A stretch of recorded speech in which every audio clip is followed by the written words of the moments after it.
Before we continue, a note from the heart and the head. This report draws on circulating fan accounts and media discussions. At the time of writing, no official confirmation has been issued by the artists' teams. We treat the people involved, and you, with respect. That means no invasive speculation, no sharing of private medical details, and no assumptions about plans that have not been publicly announced. Around the world, laws and norms protect patient privacy. In the United States, HIPAA safeguards medical information. Across Europe, GDPR classifies health data as highly sensitive. In many Asian countries, hospitals emphasize confidentiality and discretion. Our aim is not to pry, but to consider what this story, true, partly true, or simply wished for, reveals about the kind of love we still value. We'll focus on themes, not gossip, on kindness, not clicks. If and when official statements appear, we will receive them with the same calm, careful tone. Until then, let's hold the tender parts gently. Before we continue, a note from the heart and the head. This report draws on circulating fan accounts and media discussions. At the time of writing, no official confirmation has been issued by the artists' teams. We treat the people involved, and you, with respect. That means no invasive speculation, no sharing of private medical details, and no assumptions about plans that have not been publicly announced. Around the world, laws and norms protect patient privacy. In the United States, HIPAA safeguards medical information. Across Europe, GDPR classifies health data as highly sensitive. In many Asian countries, hospitals emphasize confidentiality and discretion. Our aim is not to pry, but to consider what this story, true, partly true, or simply wished for, reveals about the kind of love we still value. We'll focus on themes, not gossip, on kindness, not clicks. If and when official statements appear, we will receive them with the same calm, careful tone. Until then, let's hold the tender parts gently. Grant gestures Fotograf vel, quid ones endure. If a proposal did happen in a ward, it speaks a language older than celebrity, fidelity. Many viewers aged 35 to 75 have sat in similar rooms, holding vigil for a parent, a partner, a dear friend, learning that love is mostly made of ordinary heroism, the appointments kept, the medication logged, the laughter that returns a room to itself. In Japan, there's gammon, a dignified endurance. In parts of Europe, a cultural reverence for steadiness over spectacle. Across the United States and the Commonwealth, the phrase through thick and thin remains a promise, not a proverb. A hospital is rarely a stage, yet it sharpens perspective. Health is fragile, time precious, presence priceless. Whether this rumor proves true or not, it resonates because it places commitment where life is most honest. It reminds us that vows are not a performance, but a practice, kept one day, one kindness, one steady visit at a time. A ward records the small bravura of everyday care, nurses walking lightly, thermometers chirping, the soft shuffle of hope. To choose that setting, if indeed he did, reframes the story entirely. The moment ceases to be an announcement and becomes an alignment. I see you unvarnished, I choose you unguarded. Around Asia, acts of devotion often prize modesty. The gentler the gesture, the deeper the meaning ascribed. In Europe, minimalist ceremonies that foreground sincerity over display are increasingly cherished by mature couples. And in North America, countless families will tell you their most sacred memories were not staged, but stumbled upon. A shared sandwich at 2 a.m., a whispered joke after a difficult scan, a nurse who became family overnight. The ward's hum becomes a witness, the bouquet, a metaphor, love as something living one must keep watering. Should this story remain unconfirmed, the symbolism still stands. The holiest rooms are sometimes the most practical, and the most binding promises are spoken without microphones. Accounts describe very little, and that is precisely why they carry weight.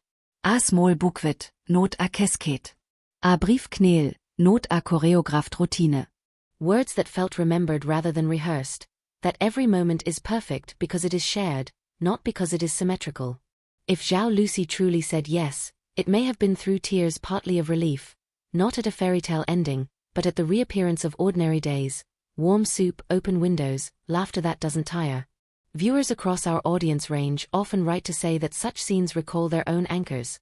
The spouse sleeping on a plastic chair, the friend who drove through rain, the sibling who insisted on asking the doctor one more careful question. In the end, love is often logistics ennobled by affection. The romance lives not in the spectacle, but in the repeated choice, I will be here tomorrow, and the next day, and the next. That is a vow any heart understands. There is a gracious way to love public figures. Celebrate without prying. Congratulate without demanding. Wait, if needed, without dramatizing the silence. Around the world, fan communities are discovering gentler rhythms, digital get-well walls that avoid personal information, charity drives supporting patient care, nursing scholarships, or mental health services, translation teams who make official updates accessible across languages without embellishment. For audiences in South Korea and Japan, understated encouragement often speaks loudest. In Southeast Asia, messages that blend gratitude and prayerful wishes travel far. In North America, fans increasingly choose to respect boundaries. No staff faces, no room numbers, no geotags. If you wish to channel the warmth this story stirs, pick one constructive action in your own city, donate blood if you're eligible, write a thank you note to a hospital unit, or simply phone the friend you promised to visit. Love, like a bukvit, vils vitut voter. Gres is se ve vire filse vase togeter. Kindness is culture, and culture is kindness expressed in local ways. In the United States and Canada, hospital privacy is a legal and moral anchor.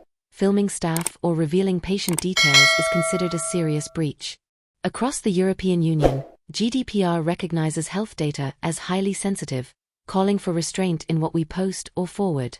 In Thailand, Singapore, the Philippines, and Indonesia, community values prize empathy and respect for family dignity. In Korea and Japan, modesty and discretion remain marks of genuine support. For creators and fans alike, 4 practices keep tender stories tender. 1. Credit sources clearly, label unverified items as such. 2. Avoid identifiers, words, times, faces, that could compromise privacy. 3. Prefer royalty-free music and original graphics to ensure YouTube compliance.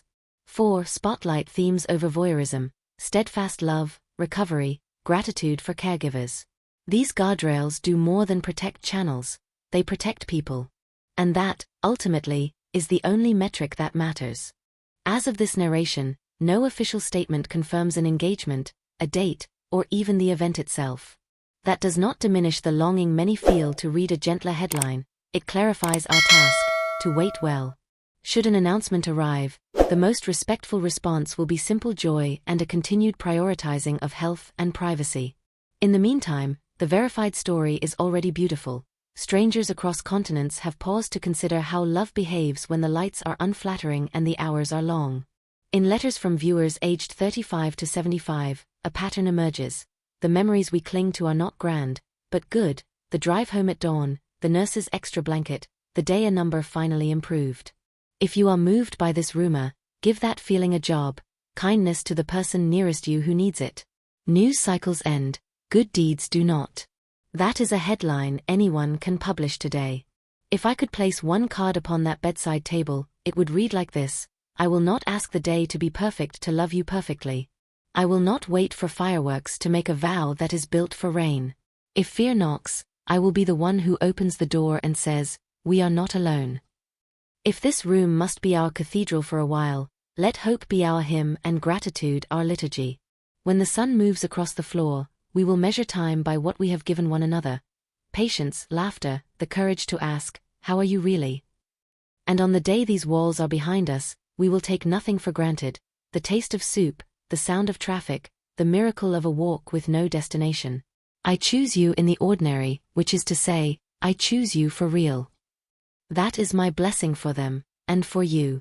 Whether this tender story is confirmed tomorrow or remains a rumor wrapped in hope, it has already done a quiet good, reminded us that love is a daily verb, health is a daily gift, and kindness is a daily choice. If this program met you where you are, in a kitchen late at night, on a commute, beside someone you love, thank you for letting us keep you company. We will continue to report with care, prioritizing dignity over drama and context over clicks. If that approach matters to you, please subscribe to News, tap the notification bell, and share this episode with someone who could use a little light. Your support helps us tell the human stories behind the headlines, thoughtfully, calmly, and with respect. From our team to your home across the USA, South Korea, Japan, Thailand, Singapore, the Philippines, Australia, France, Canada, Indonesia, and Europe at large, We see you, we honor your journeys, and we are grateful. Stay well. Stay kind. Follow news for updates that lift rather than simply loud.